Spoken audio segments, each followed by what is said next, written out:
Business with a servant's heart.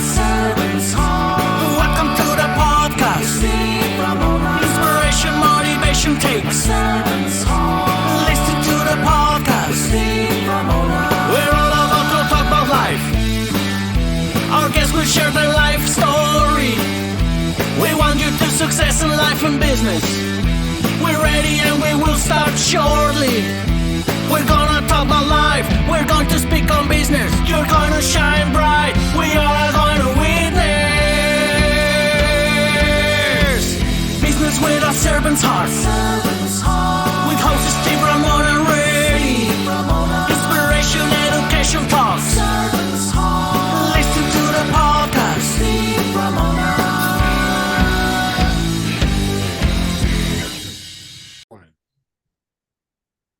Welcome, everyone, to Doing Business with a Servant's Heart podcast. I'm your host, Steve Ramon, and I'm thrilled to have you join us today. This podcast is dedicated to exploring the idea of doing business and living life with a purpose, serving others, and yes, achieving success. We believe that when you approach our work and our lives with a servant's heart, we can truly make a difference. We created this show for you because we want everyone to be motivated, inspired, and educated to make an impact in your world. Whether you're an entrepreneur, a community leader, or simply someone looking to bring more purpose into your daily life, this podcast is here to support you. While listening to the show today, this guy is going to be incredible, so get your pad and paper out. Think about how you're going to serve today, and think about that impact you're going to create today, and the key word is today. And today's episode, speaking of today, is brought to you by an amazing sponsor, Pantheon Alliance.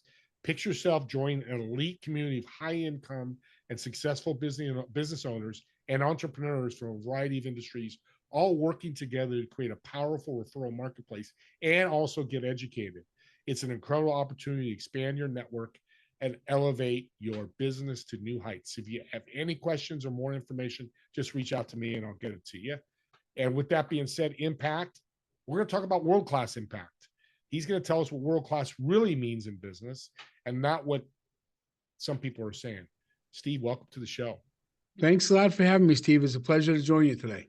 Great name, by the way. Thank you. I can't take credit for it. I inherited it. Me too. We're both in the same boat. So we talked before the show in the green room about world-class. I love your definition in business respect. Tell us what your definition is. Sure. Typically, world-class, people think of a lot of things and think of big in size and other things. The way we define real world-class is somebody who decides what they want to do, a plan of action, and then they execute it. So decide this is what we're going to do as a company, and then they set everything in motion to make that happen, and they do it in a timely basis that they want to get it done.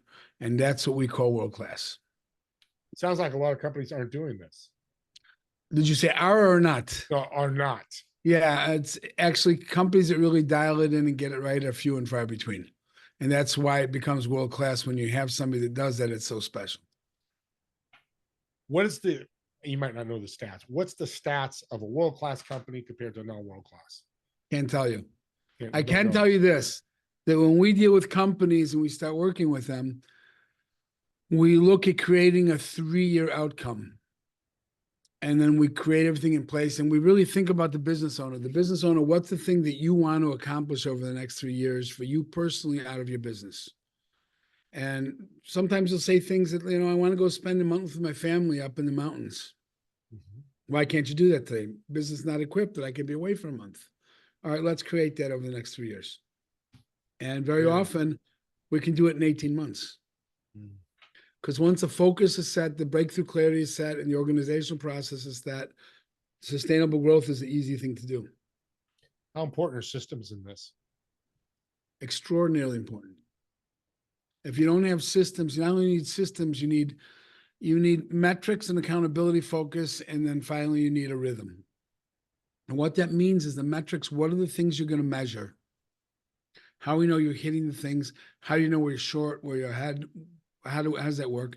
Number 2, creating a focus throughout the company on accountability. And then finally, a rhythm. What do you do to create meetings, processes that ever keeps everybody on track and that we can know where everything's standing at all times? That's very cool. In this podcast, small business and entrepreneurs are a big audience. How do you boost their profitability and productivity? So really what ends up happening is a lot of time is lost because we don't have the breakthrough clarity that we need. In other words, the companies are really good at hiring people, but not telling them exactly what their job is and how they want it done. They're really not good at saying who we are as a company. I believe every company needs a mission statement, a vision statement, and a value statement. And anytime you speak to most business owners, they start rolling their eyes when they hear that because they've heard it a million times. The problem is the way most companies do it, they hand it off to their marketing department, and their marketing department writes something that looks great on the website, great on the wall, great in the brochure, but it's not real. If you want to look up something really interesting, go look up Enron's value statement, because you'll be laughing your head off. It's all about respect, and it's all about integrity, and it's all about these things that had nothing to do with Enron. But when you're really clear on what your company's here to do, your mission's really clear, and then your vision, where you're going, is clear, and then your values, what you're willing to do to make it happen and not. And the way I like to explain the values is, let's say your mission was to make $1 million. Well, if you didn't have values, you go rob a bank and to do it. But if your values is, no, we do it with integrity, we do it with honesty. So robbing a bank just fell off, and you have to go find another way to do it. So once those statements are really clear, the base of the company of how we work and what we do, so then we start to build on that, and we create the metrics, like I said, and the accountability focus, and then the rhythm. So is mission and why different, or are they the same? Is what? I'm sorry? Mission, your mission and your why, are they the same in a business, or are they different? Yeah, your mission and why are pretty close to each other. The mission is what you're doing, and the why is what's the reason that's pushing you to do that. So the mission is, how am I serving the world? A lot of people think the mission is to make a lot of money. That couldn't be anything more wrong than that, because money is an outcome.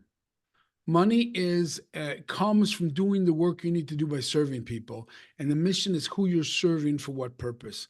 I want to have 1,000 business owners that straighten up their business. If I'm selling, I don't know, cars, I want 1,000 families to have easy way to travel. If your focus is on the money, you're wrong. You're at the wrong place. The mission is about the service you're providing for other people. And the why might be the why that's important to you. Yeah, very cool.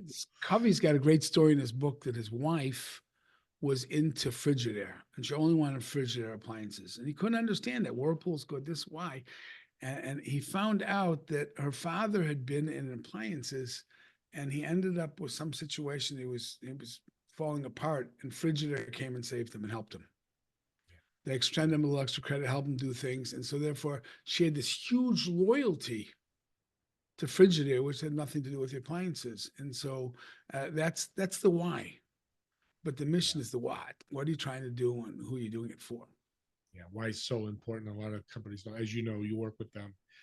I talk about business. Anybody, you're a plumber, you're Jeff Bezos and Amazon. We're in the people asset business, asset like finances. But the most important one is your employees. So how do you effectively, manage the employees through accountability? So first off, I don't like the word manage. I like the word lead. It's a very big difference. I believe you manage things, you lead people, and they don't manage people. You might manage some jobs, you might manage some things, but it's not about managing people, it's about leading people. And one of the things that I'm very big on is that the thing that makes great employees great, makes great people great, is confidence.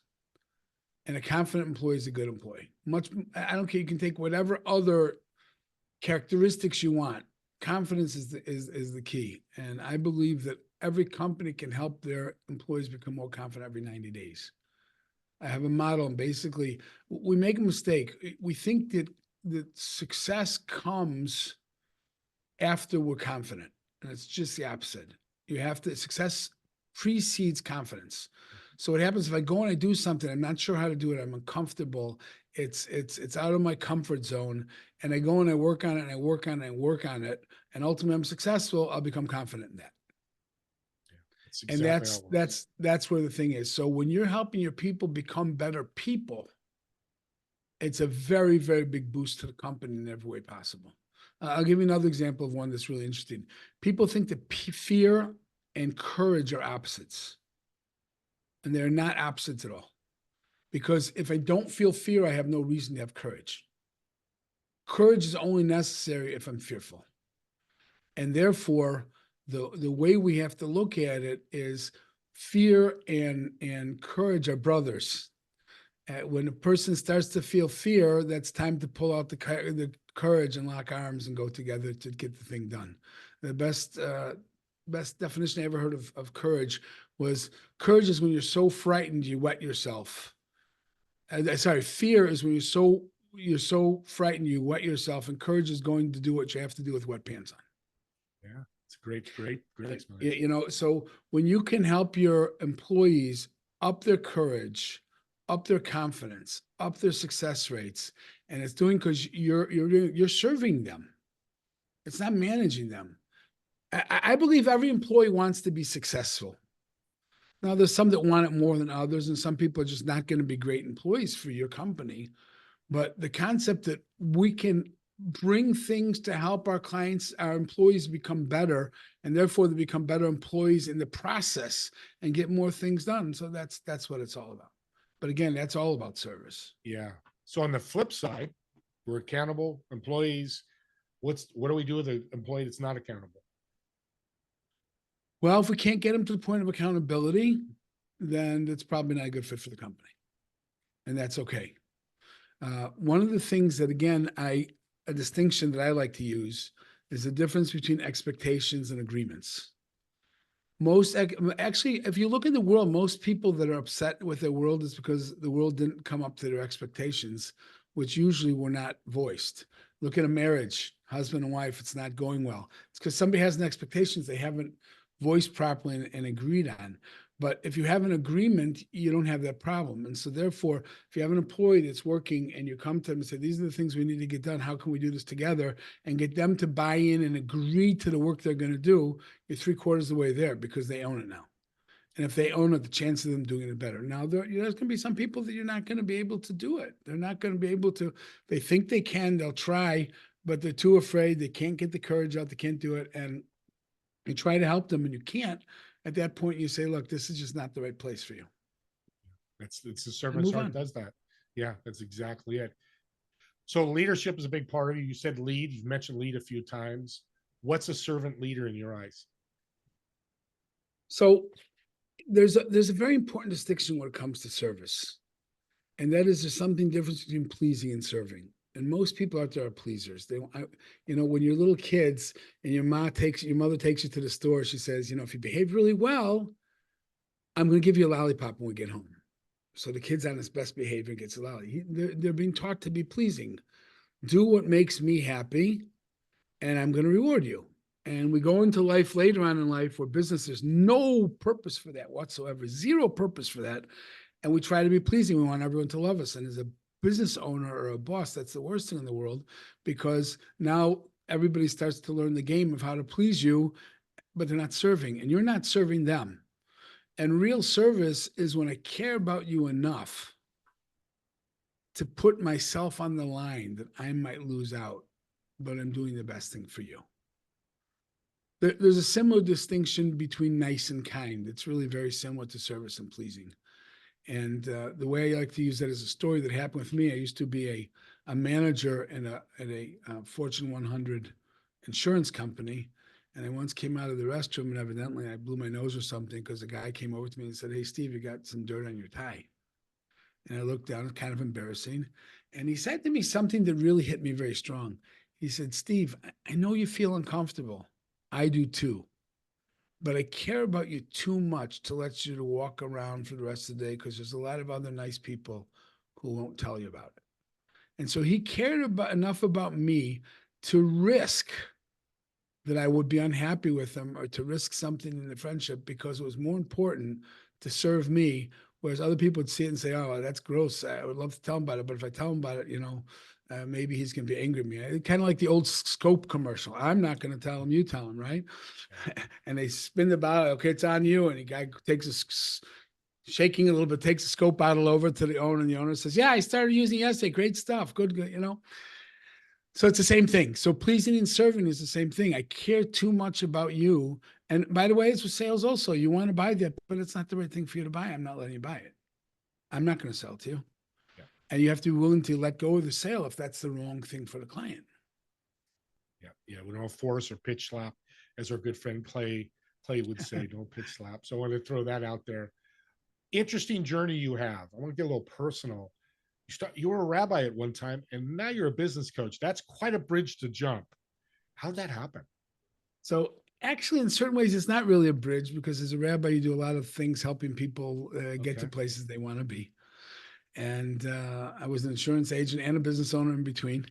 I got to a point, I had actually was, when I first got married, I was living in Jerusalem. And then we moved to Amsterdam, where I had my first synagogue, where I was a pulpit rabbi and I was in a fellowship program. And then we moved to Minneapolis and Los Angeles, where again, I was in the field. And then finally got to a point that my family grew enough, I wanted to go from nonprofit to profit.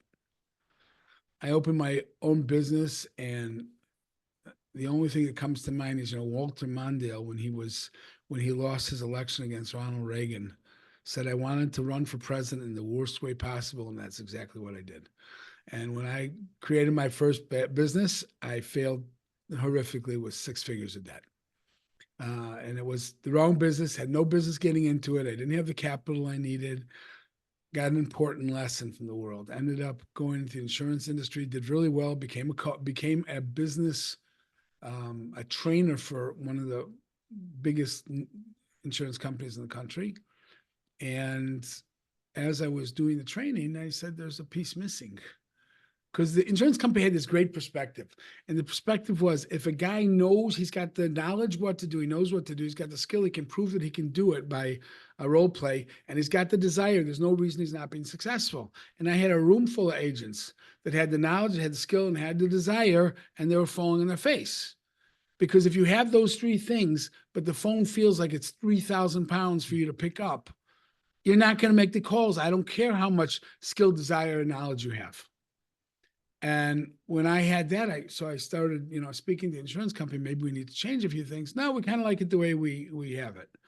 And the truth is, one of the things that I think most of them don't know, let alone share, they can't afford to have more agents stick around, because if they did, it would mess up their whole model.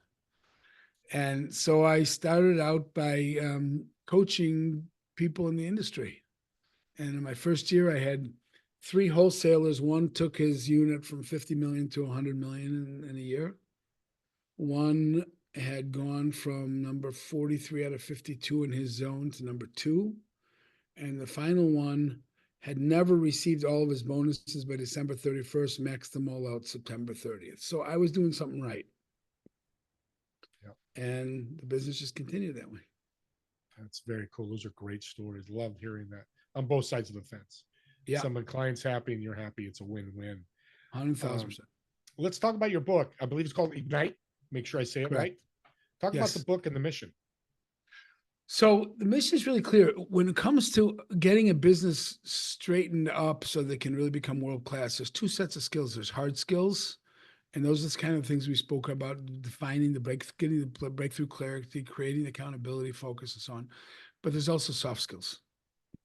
And the soft skills, how is you as a leader help your people get where they want to go? So I'm pretty anti-motivation.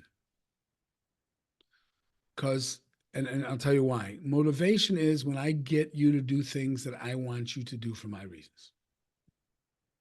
I'm much more for inspiration, where I get you to do the things you want to do for your own reasons. And again, we're kind of with the idea of service. When I come to you, this is what we got to do, so that you have to go do this.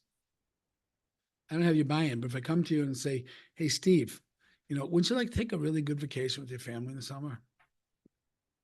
What is it going to take to make that happen? So let's talk about how we can make that happen. Okay. So if you take these actions, we can get there. Are you interested in that? So can we get an agreement that that's what's going to be our plan for the next 6 months, year? Okay. Now, all of a sudden, that's not going to take care of the whole problem, because that's going to create something he's got to do. But the problem is, it's really good to agree at it now, but when I start having to make the calls, I'm getting a little uncomfortable. And that's where the courage comes in. So what my book is really about is, how do we increase confidence in the workplace? There's 3 sections to the book. Section number 1 is, where does confidence come from, and how do we grow it? Section number 2 is what are confidence killers? And there's tons of them. And then finally, number 3 is what are the 3 things I as a leader have to do to help bring confidence out of my employees and help them become more confident. And to real quickly just look at the model, and the model's explained at depth in the book. There's 3 things you have to do to increase your confidence. You take something you've never done before, it's outside your comfort zone, and you take on that challenge. And then you take deliberate activity to make that happen. That's the bottom right of the Venn diagram. And you get results. And when you take on that challenge, you do the work, you get the results, your confidence goes up. So what's the job of the leader? It's to inspire the challenge, to encourage the work and the effort, and to celebrate the results. And I'm gonna just touch on those last 2 for just a second. The word encourage means to give somebody else courage. And it's very easy if I'm not in the throes of the difficulty to encourage you that yes, you can do it. If you've ever lifted weights before and you got to a new weight and it's hard on the 8th one, the guy who spotted you says, come on, it's all you, you can do it, you got it. It's all it is, a little encouragement, and you push it up to the left and you maybe get the next one also. So it's how do you encourage people and give them that sense that they're going to do it. One of the stories I tell in the book is when people go bungee jumping for the first time, they get ready, they get their bungee jumping on, and then everyone starts counting down as a group. 10, 9, 8, and the guys, and at 1, he jumps. That group of people is an encouragement. Most people, I believe 50% of people when bungee jump, if they go alone, they'd put it on, they'd start counting themselves, they would say, no, forget it, I'm not doing this.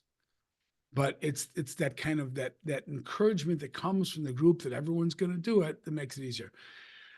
And then finally, when they get the results, it's so important to have a proper kind of celebration. And for those parents out there, I'll give you an example. I'll give you an example.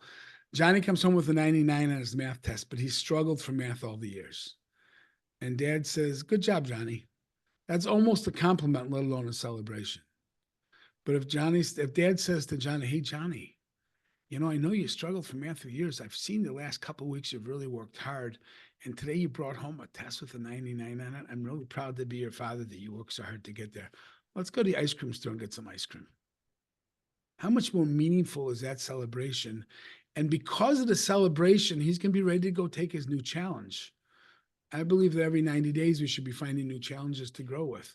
So what happens is we have the challenge, we go and we do it, we get successful. Let's celebrate in a way that makes me say, wow, I want to do this again. And that's what the book's about. Yeah. Encourage is a fantastic word. It's a servant leader encourages. And change and growth are part of every business across the world. 100,000%. Like you just said, and that's what you teach and grow. It's interesting. Your coaching is very faith-driven, and I love that. Because that's what encourage. I have faith in my employee. I'm going to make him accountable. And I love that. And an audience, this is a powerful message. But I want to get personal. I want to ask you a question I don't ask anybody, prep them for, because we learn a little bit more about you. So, Steve, you're going to a restaurant. You've got a four top, 4 seats. You're sitting in one of the seats. The other 3 seats are occupied either dead or alive. 3 people you want there, and why do you want them there? But most importantly, what food would you order? The food really is not a big thing for me. What it orders doesn't really make a difference. Okay. I'm not, yeah, sure, like a steak, I like a salad. It doesn't, but that's not really where it's at. The 3 people that I would like to have at the table. So I'm going to limit it to the business world. And I'm doing that for a reason, because if I didn't do that, I'm getting the religious world. So it would be in the Jewish world, be people from a long time ago, people nobody you've ever heard of or anybody of your audience has ever heard of. And that wouldn't be a fair answer. So from the business world or the American world, I'd love to have a sit down with Abe Lincoln. Abe Lincoln was talk about people that overcame difficulties, if you know his life story and the different things he had to do to finally make it. And the courage and face of, I mean, he was unbelievable. That's one person I'd really like to sit down with. Ben Franklin's another one that's probably somebody that would be on that list as a person who had some incredible insights. And if you know his story, what he was like as a young person and what he did as he got older and more mature, the stuff that, what's his name, from How to Win Friends and Influence People brings down some really interesting stories from him. I think that's a second person I'd really like to meet.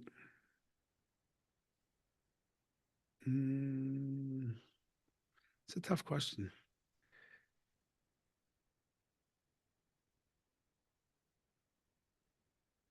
I'm glad it's tough because we get deep in our soul when we do this. That's why I love this question. Yeah.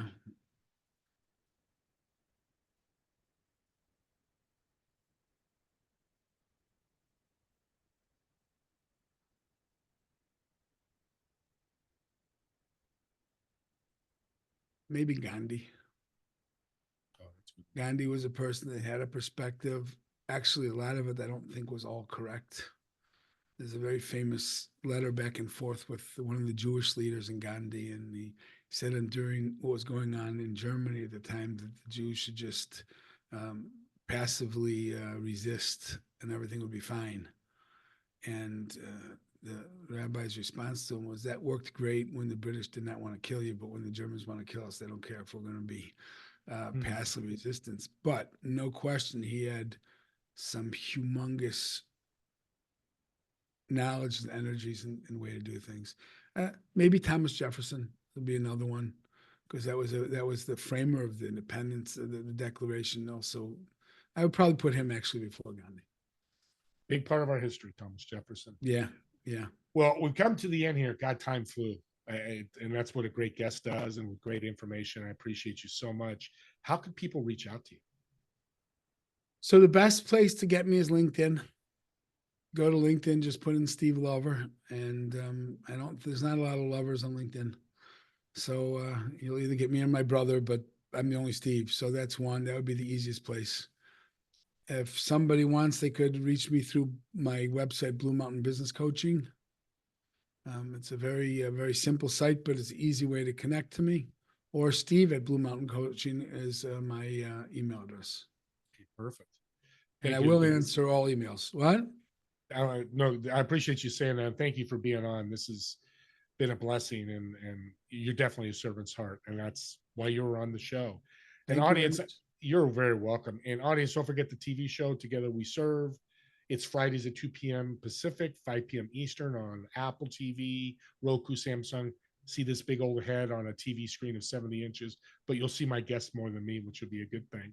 And as always, me and Steve, thank you so much for watching or listening to this podcast. And we'll see you all in the next episode of Doing Business with a Servant's Heart. Have a great day.